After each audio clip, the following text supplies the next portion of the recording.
abantu bazi ikikwicariye ariko ntabwo bazi ikikwicayemo. Abantu bazi ibikuriza ariko ntabwo bazi ibiguhoza. Iyaremye isi n'ijuru nifite wikigirana ngo wiyahure, uziyahura se kugeza rya ngo baraguhemukiye abahungu. Hoya ntago ari wo mfura mu bahungu. Ngo urugo rwarakunaniye, urwo ntago ari urwa mbere se n'urwa nyuma. Yitanga fiyanse iratanga ubukwe. Kubaha umugisha komeze guhiga ibibahiga inaniza ibananiza. Ni wa muhungu wanyu Mwizerwa Jean Baptiste, munzi nk'umuhanzi. Ifunguzo ku buzima bwawe. Rero Imana igutabare ititangiye itama, ifungura ikiganza cyayo igusukira umugisha, imvura y'amahindu kandi y'umugisha ari igwi wawe.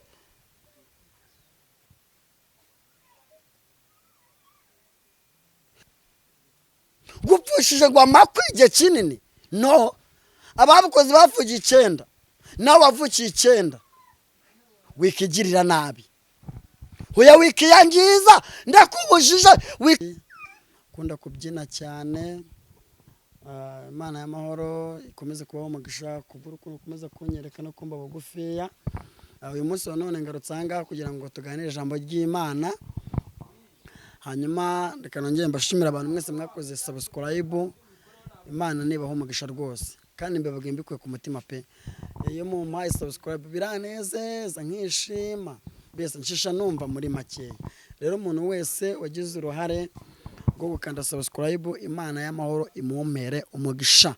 Komeze guhiga babahiga inaniza ibananiza, igenzi byabagenzaga itsinde byabatsindaga, yongeye kubakomereza amaboko kandi. Hanyuma uyu munsi wa none ndagira ngo tuganire ijambo ry'Imana. Hanyuma waba urwaye, waba urwaje, waba ufite ibigeragezo, waba ufite amakuba hirya no hino, waba ufite ideni, waba ufite cyamunara, ndagira ngo dusenge tunagane ijambo ry'Imana. Muri izo nzira Imana iguciremo akandi kayira, hanyuma ikuvanire ibyo. Ndakumanuye ndanakuzamuye, nta muntu wagufataho ijambo ngo rikugireho ububasha Imana itagutanze mu maboko y'ababisha bawe. Morodekayi ku marembe ibwami nawe niko byagenze. Iyo bamurebaga babonaga ko nta mubaro, bakabona ko nta gaciro, bakabona ko nta terambere yagera, bakabona ko nta hantu agana. Kandi mbibutse yuko ntabwo kera gihugu bari barimo ari ntabwo hari iwabo, bari abasuhuke. None ariko Imana igifata abantu bo mu gihugu igafata n'abasuhuke ikabaha agaciro kangana, bikaba ngombwa yuko abo yagurira imbago abandi basigaye. Hanyuma Imana hagati mu bantu igukuriremo umugisha w'amajya n'amaza, ikomeze kunaniza ibyakunanizaga. Abantu baragutaye ariko bagutaye mu mugambi w'Imana. Abantu barakuvumye ariko Imana igutegurira umugisha. Abantu baragusiganiye, Imana ihana kugusigasira. Imana yakurinze mu kwezi kwa mbere, ikakurinda mu kwezi kwa kabiri, ikakurinda mu kwezi kwa gatatu, ikakurinda mu kwezi kwa kane, ikakurinda mu kwezi kwa gatanu. Kwa gatandatu ntiyakureka, kwa karindwi ntiyagutererana, ukwa munani nuko guko byagenze. Imana none uyu munsi iracyagutegeye amaboko mama, Imana icyagutegeye amaboko mubyeyi, Imana icyagutegeye amaboko mugabo, Imana icyagutegeye amaboko musore. Shitse umutima mu nda, Imana nta munyangiro igira. Imana ije kuvuguriza imigambi y'abadayimoni. Izina ry'Imana komeze guhabwa icyubahiro. Uko Imana yagamburuje imigambi y'abadayimoni ku buzima bwa Morodekayi, bateguye urumambo kugira ngo kunde bamumanike. Imana igategura ifarashi agatembereza umurwa. Na Imana igutegurire amashimwe hagati mu kibazo. Ahantu utuye Imana iguteguriremo amashimwe. Ndakwingingira Imana y'amahoro kugira ngo uyu munsi numve gusenga kwawe. Imana igutabara izindutse. Imana ntireba aho uvuka, Imana ntireba amashuri, Imana ntireba uburanga, Imana ntirebe imyicaro yawe, Imana ntirebe uko wagenze, ahubwo ibikorane imbabazi zayo. Uko yatanze umwana wayo w'ikinege akajya ku musaraba, akababara tukababarirwa, akabambwa tukabamburwa. Izina ry'Imana habwe icyubahiro. Imana igukurikirane mu byo uvuga, Imana igukurikirane mu byo ukora, Imana ikurwanirire uko bwije nuko bukeye. Izuba ntirirenge Imana itaraguha ubutabazi, izuba ntirirenge Imana itari yakwiyereka, izuba ntirirenge Imana itarakuruhura, izuba ntirirenge Imana itaragupfumbatiza umugisha wayo hagati mu bantu. Imana iguhuza n'umuntu, ibintu bya biri mu bantu, wewe uri muri Amerika, uri muri Australia, uri mu Bwongereza, uri mu Buhinde, uri mu Buyapani, ahantu hari hose uherereye, Imana irakureba, Imana irakuzi kandi yagusobanukiwe. Imana y'akabyahungu nakobwa ni gukomereza amaboko, kandi Imana ikomeze kukujya neza mama. Imana ikomeza kukugira neza. Ndabona Imana igukura ku gisasiro, ndabona Imana icagagura imigozi wari umaze igihe kinini urembejwe n'uburwayi, ariko umva ijwi ry'Imana, umva icyo Imana ikubwiye. Imana irategetse kandi iravuze ngo ikorera uburiri bwawe utahe, uburwayi bwawe iraburangije, ntabwo uzongera kuguma kuri icyo gisasiro kuko icagaguye imigozi y'abadayimoni mu izina rya Yesu. Wizeranye nanjye? Wizeye amaboko y'Imana? Wizeye ubutabazi bw'Imana? Wizeye Imana ivuga ko ategeka bigakomera? Imana ninaniza ibyakunanizaga, Imana nihiga ibyaguhigaga, Imana nigenza ibyakugenzaga. Imana y'akabyarahungu nakobwa yo ituye ahirengeye, uko yatabaye Saduraka, Meshaki n'Abedenego bari mu itanura ry'umuriro, ariko Imana igutabara. Nta bibazo ufite biruta itanura ry'umuriro, nta bibazo ufite biruta urwobo rw'intare, nta bibazo ufite biruta gereza Yozefu yagiyemo. Uko Imana yakurikiranye Yozefu ari mu nzu y'imbohe, nayo Imana igukurikirane, igukurikirane n'umuryango wawe, nayo Imana igukurikirane aho utuye, nayo Imana igukurikirane muri business zawe. Imana y'amahoro igukurikirane. Abantu baravuze ngo ntabwo uzabyara iyo nda. Mama afata kunda yawe dusenge tureke utazabyara. Baravuze ngo ntabwo uzatera imbere, tega ibiganza dusenge tureke umugisha w'Imana utabubona. Baravuze ngo ntabwo akambaro kaberwa, genda mu iduka Imana ikumera amafaranga ugende gushopinga tureke utaberwa. Barakubwiye ngo ntabwo ushobora gutera imbere, uzatera imbere nawe ubwawe bikurenge. Barakubwiye ngo nta munezero ushobora kugira, uzagira umunezero ntabikurenge. Imana igomba kubikora nta kintu ishingiyeho, kuko Imana itunze umutima w'imbabazi. Imana nta munyangira igira ntibakakubeshe. Imana ntabwo iteye nk'abantu, ntireba nk'abantu, ntivuga nk'abantu. Uyu munsi wa none ndakuzanira ijambo ry'ihumure ku buzima bwawe. Abantu barakuretse ariko Imana nigusange, abantu baraguhunze Imana igusanganiza imbabazi zayo. Imana niguhoza amarira ayo wariraga ntuzongere kuyarira. Ubugumba bwari bukuriho nibugukurweho, umuvumo wari ukuriho nugukurweho. Imana y'amahoro ndayinginga cyane gukomereza amaboko, inaniza ibikunaniza, ihiga ibiguhiga mu izina rya Yesu. Imana iri gukora uwo mwuka w'inyatsi. Ejo bundi sibwo bakwirukanye, gusubije mu kazi mu izina rya Yesu. Ufite ibyangombwa ukeneye, warabitegereje igihe kinini urabibura, ariko uyu munsi wa none ndakwingingira Imana ishobora byose kugira ngo ibi byangombwa utegereje igihe kitari gitoya, Imana ikora iyo bwabaga, iguhuza n'umuntu wawe, iguhuza n'umuntu ubifitiye ububasha, aguheshe bino byangombwa ukeneye. Wizeranye nanjye? Ufite kwizera? Ibidashobokera abantu ku Mana birashoboka. Ibyananiye imiryango Imana yabishoboye, ibyananiye amafaranga Imana yabishoboye. Wewe ubona yuko iterambere ryagusize, hoya wibabazwa n'abarimo kwirukanka bakagusiga. Imana igusigasira, igutiza umurindi ku bagusize n'abadepasa, kuko Imana yonyine niyo ifite ubushobozi bwo kugarura ibyawe byagiye. Imana igarura umugisha wawe.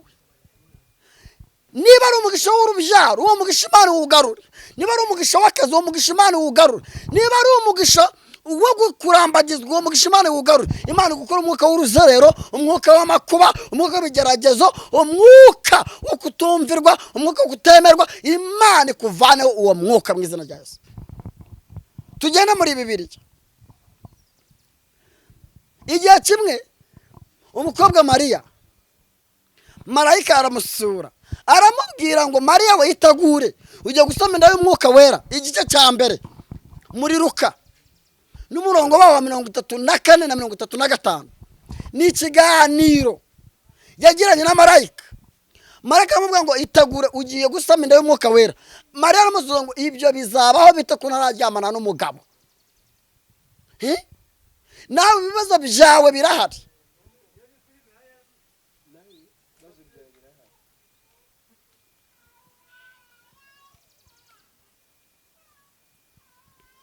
ngo bizabaho gute, bishoboka gute, nzabigenzane. Imana y'amahoro nayo gubisobanuro bw'ibibazo uhura nabyo mu buzima bwa buri munsi.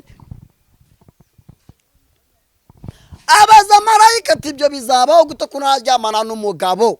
Cyari ikibazo kuri Mariya, ariko ku Mana ari igisubizo.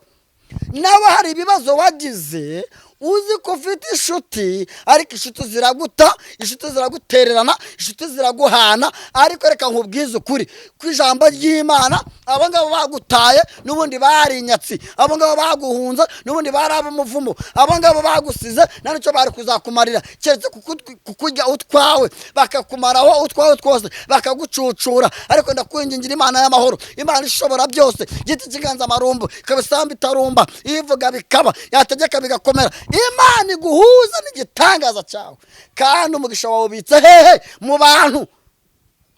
Nta hantu umugisha wagize gute ubitse. Umugisha wawe ubitse hehe? Mu bantu.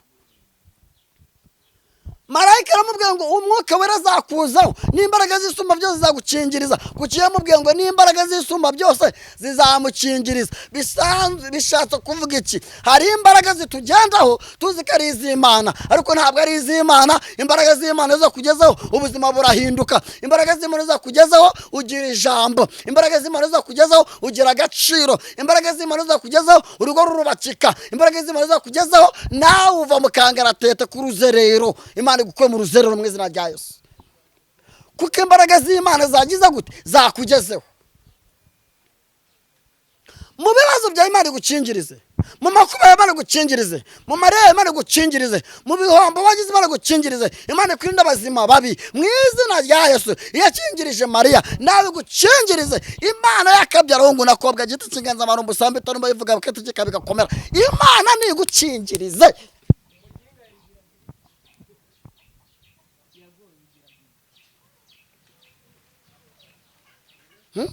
Imana igukingirize.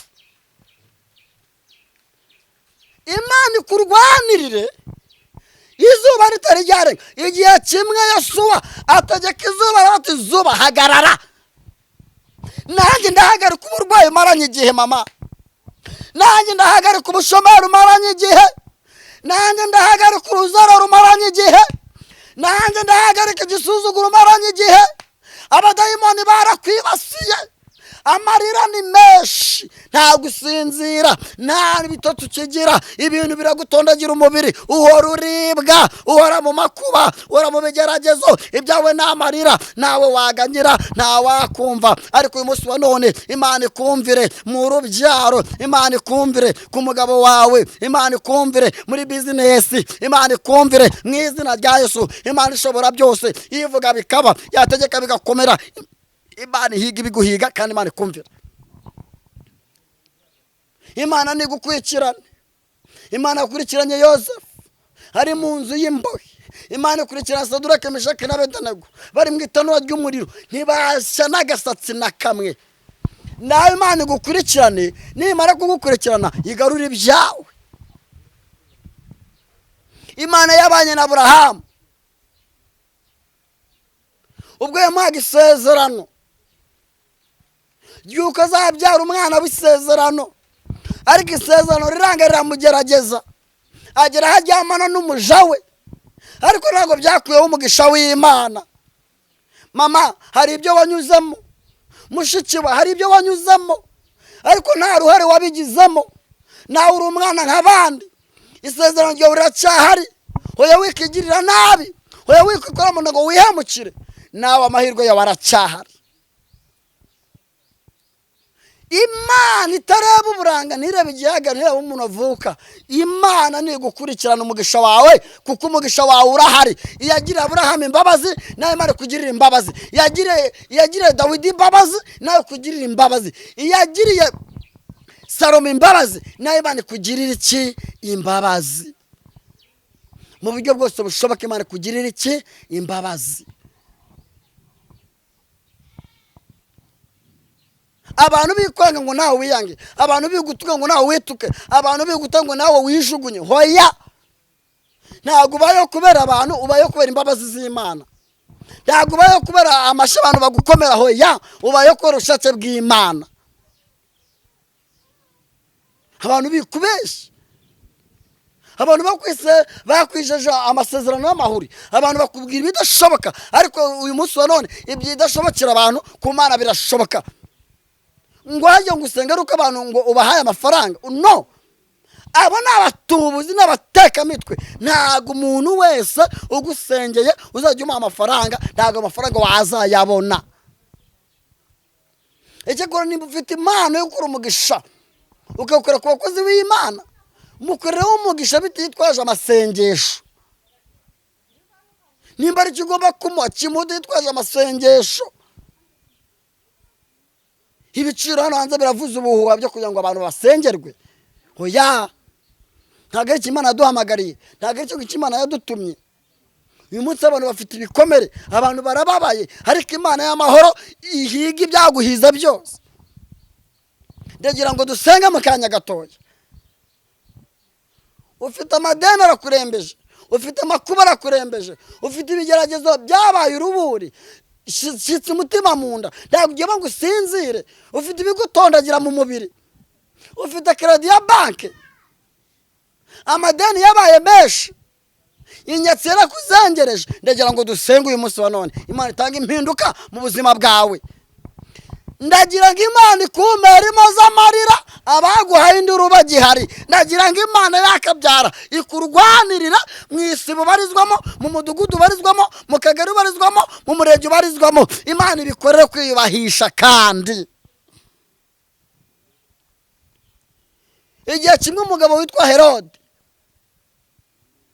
yaje gukundwa n'abaturage, bari muri stade arimo gutanga disikuru, aravuga, abantu bamukomera amashyi, baravuga ni ukuri ko Imana avuze nk'Imana, abantu bamubonamo Imana. oya mama, abantu bibabonamo Imana, nubimika mu mutima wawe bizatuma umugisha w'Imana uwubura. oya imika ijambo ry'Imana mu mutima wawe, Imana ikorera mu ishyaka ryawe. imika ijambo ry'Imana mu mutima wawe, Imana izi ibikugoye, Imana izi ibikuriza, Imana izi ibikugenza, Imana izi ibikwirukana. abantu bazi ikikwicariye ariko ntabwo bazi ikikwicayemo, abantu bazi ibikuriza ariko ntabwo bazi ibiguhoza. iyo aremye isi n'ijuru niyo ifite urufunguzo ku buzima bwawe. rero Imana igutabare ititangiye itama, ifungura ikiganza cyayo igusukira umugisha, imvura y'amahindu, kandi iyo umugisha ari igwa iwawe.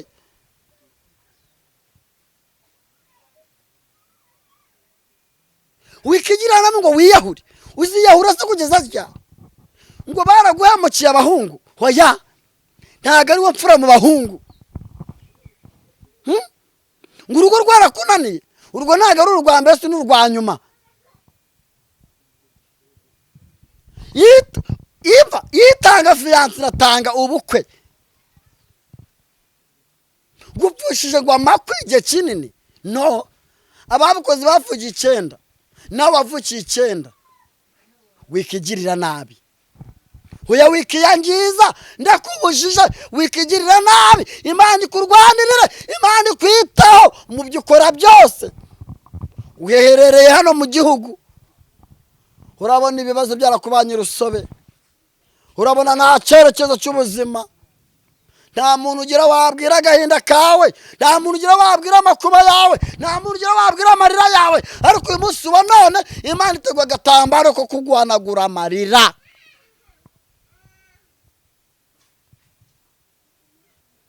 Imana iguhanagura amarira, iguhanagura amarira y'ibirarane, Imana iguhanagura amarira, Imana iguhanagura amarira atewe na famiye, Imana iguhanagura amarira atewe n'ubukene, Imana iguhanagura amarira atewe na kredi, Imana iguhanagura amarira atewe na cyamunara, Imana iguhanagura amarira, Imana iguhanagura amarira ya famiye, Imana iguhanagura amarira ya fiyanse wagutaye, Imana iguhanagura amarira uyu wakwiriye amafaranga kandi umwizeye ngo ni inshuti nzima, ni inshuti magara.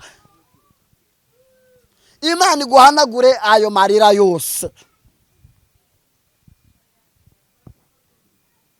Imana ikomeze gusigase, Imana ikomeze ijye mu byawe, imana ikomeze gukurikirane. Iyo imana igukurikiranye umugisha wayo ukakubaho, aho werekeje ibiganza hose urahirwa, ntibazakubeshye. Ibintu imana irimo n'ibivuzo biramera. Waba uherereye muri Kenya, ibintu imana irimo n'ibivuzo biramera. Waba uherereye mu Burayi, ibintu imana irimo n'ibivuzo biramera. Waba uherereye mu Buyapani, ibintu byose imana irimo biremera, birakunda. Uherereye mu Burundi, ahantu uherereye hose imana ibagirire neza. Igihugu cy'u Burundi imana ibakize imvura y'impangukano, imvura yabibasiye, imvura ijya kubamaraho abantu, imvura ijya kubamaraho amazu, imvura ijya kubamaraho ubutunzi bwanyu, imvura ikomeje kubangiriza. Ariko ndabingingira imana ishobora byose, igihugu cyanyu imana ikirengere ku manywa y'ihangu, imana ibatabare, ibakize umwaka w'imvura. Imana ibakize umwaka w'imvura. Dukeneye ko imana ibaha imvura y'umugisha. Dukeneye ko amaboko y'imana akomeza kubakurikirana. Dukeneye ko amaboko y'imana akomeza kubabaho. Dukeneye ubutabazi bw'iyera ko butindana namwe. Dukeneye kubona imana ibagirira neza. Dukeneye kubona imana ibaha impozamarira. Dukeneye kubona imana ibasatsa bundi bushya. Nimukomere kandi mushikame. Imana ntibasezera amaramasa. Hoya mama, imana ntibiyereke. Igihugu cyacu kigira umutekano muzima. Imvura yere kubasiga mu manegeka.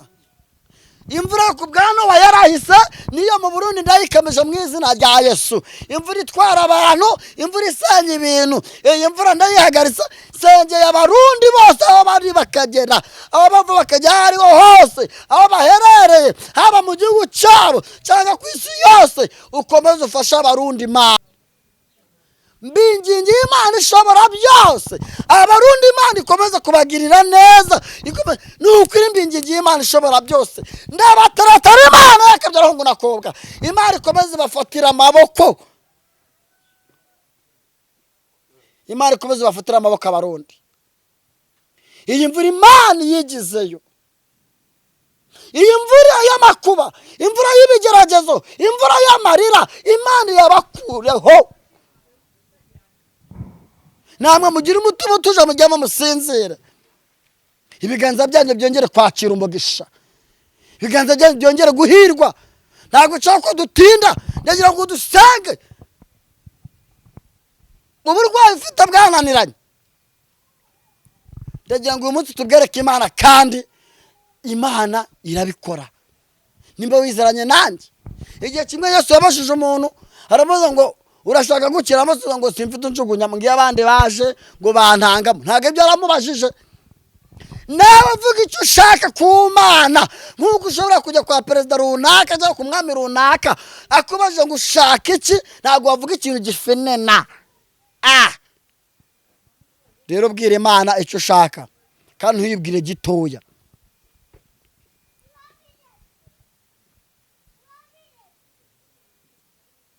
Uyibwire igifatika kandi kinini gisobanutse. Imana ibikora kuyubahisha, ibikora ku manywa, ibikora nijoro, ibikora mu gitondo, ibikora mu kabwibwi. Imana y'amahoro ntiyijya ibura inzira. Imana ibikora ibishatse, kandi Imana irashaka kugira neza. Iyi Imana ashaka kubikora. Yego, ni ukuri Imana ashaka kubikora, ntabwo babeshya. Imana irashaka kubikora.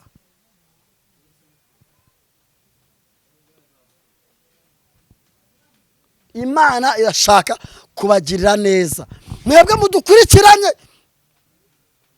hari irindi jambo nasomye.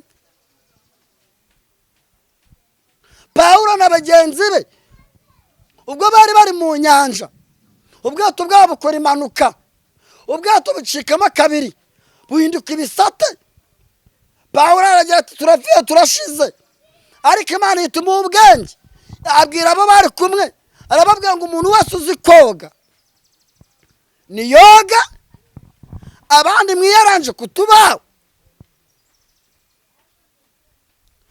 Buri muntu wese yaranje benshi nk'uko Imana yarabivuze bose bagera hakurya amahoro. Ibyakozwe n'intumwa ibice 28 n'umurongo wa 6 muzahasome. Ndabasubiriramo ibyakozwe n'intumwa ibice 28 n'umurongo wa 6 mujye musoma. Bageze hakurya bene igihugu barabakira, babakirana ubwuzu, babakirana urugwiro, babakirana urukundo, babishaka banabikunze. Ariko mama, abagukomeye amashyi bose ntago ari urukundo bari bagukunze, abakwakira ntago ari mo bari bagufitiye. Hoya, shishoza neza. Ubwo bari babacaniye umuriro, kuko imbeho bari bafite yari nyinshi, bari bamerewe nabi.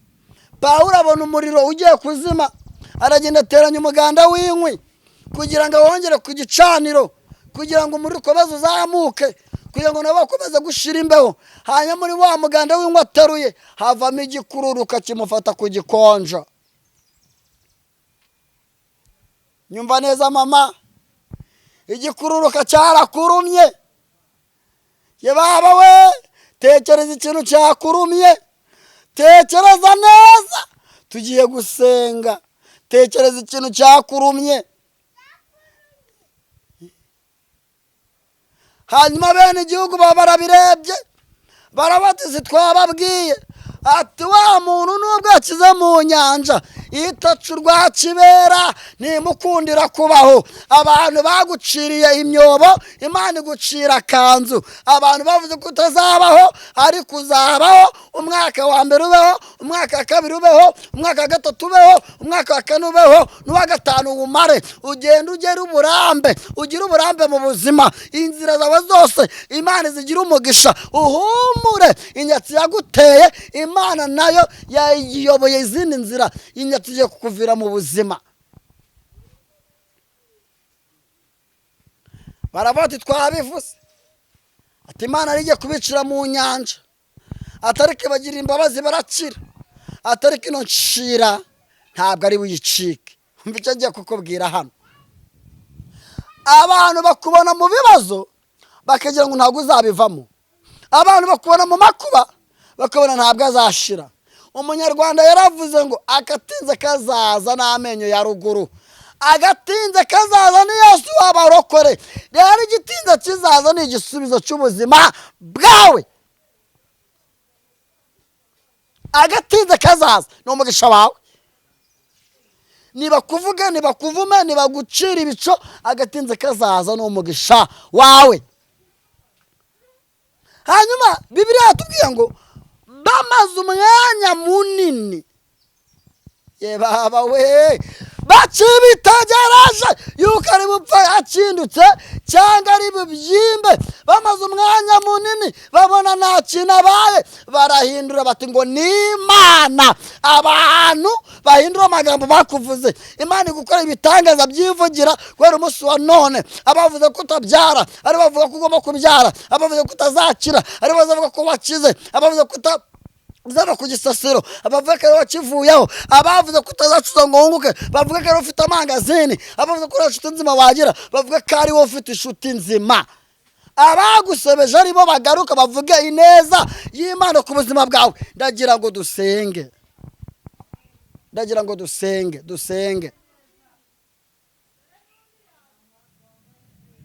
Abantu bavuga ko nta terambere, nta cyerekezo, nta aderesi, ariko Imana ifite mu kiganza. Imana ifite ubushake bwo kukugirira neza. Ishaka rya Imana irarizi.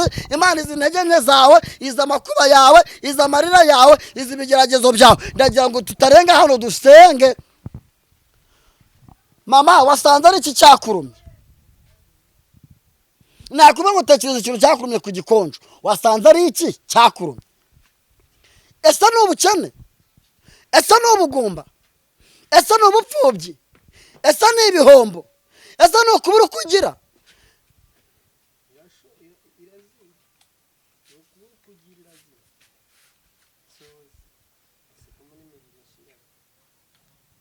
Iriya higira inkariko ubizirikana, iriya ukishyiraho.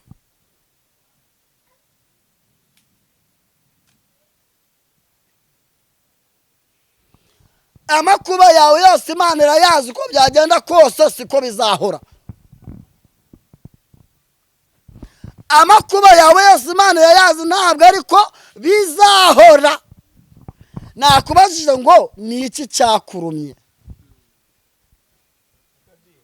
Mbigusubiriremo, wasanze ari ubukene, wasanze ari amakuba, wasanze ari ibigeragezo, wasanze ari ubugumba, wasanze ari ubupfubyi, wasanze ari ideni, wasanze ari cyamunara, wasanze ari kubura inshuti, wasanze ari fiyanse wakunaniye. Ibyo ni ibintu byose byakurumye. Ibyo byose byakurumye rero ndagira ngo dusenge Imana igire amakuba igukuraho.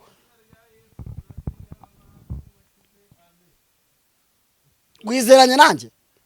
Itegure dusenge. Mana yera, Mana igira neza, gito kigenza marumbu, semba itarumba, wavuga bikaba, wategeka bigakomera. Kano kanya turagushimiye, higa ibiduhiga, unaniza ibituraniza, ugenza ibyatugenzaga. Abantu bawe ndabingingira Imana, Imana ishobora byose, ivuga bikaba, Imana igira imbabazi. Imana yatanze umwana wayo akajya ku musaraba, akemera gutabwa icumu ryo mu rubavu, akambara ikamba ry'amahwa, agakwikura zitagira umubare, byakuye ngo tubone ubuzima, tubone n'ubugingo. Umuntu wese udukurikiranye, yaba arwaye, yaba arwaje, yaba yahuye n'amakuba yandi, ugaragara muri buno buzima, nabona imbabazi zawe, nabona ubuntu bwawe. Ikiganza cyera nikimukurikirane, ijisho ry'imbabazi nirikamuveho mu izina rya Yesu. Nanize ibyabananizaga. Hari byinshi byabarumye. Hari ukurumwa n'ubukene, akarumwa n'ideni, agakora bikanga, iterambere kadindira, akabura inshuti, akabura abantu bazima. Ariko wowe utanga icyerekezo kizima, ugatanga adresse, bahamagara ubutabazi ngo ubagirire neza, ubibuke Mwami, ubahanagura amarira, ubampera impozamarira, ibiganza byabo ubakuramo inyatsi, ubampera umugisha, ababerekeje ibiganza. Mana bahirwe ibyari byaranze uyu munsi byemera. Nzongera guhura nabo bafite amashimwe, bavuga imbabazi zawe, bavuga ubuntu bwawe. Nanjye umugaragu wawe nzagushima. Tuvuga bikeya, byinshi ukabiduhera ubuntu. Tubyambirije twizeye mu izina rya Data twese, iry'Umwana n'Umwuka wera. Amen. Imana ibahe umugisha, turabakunda. Ibiganiro byacu nakagaruka, kandi twashimiye inkunga mukomeje kudutera no kudushyigikira. Ubakina kutuvugisha cyangwa se cyane kuduha inyunganizi, waduhamagara kuri telefone igendanwa 078 69 666 48 ndayisubiramo 078 69 666 48 5.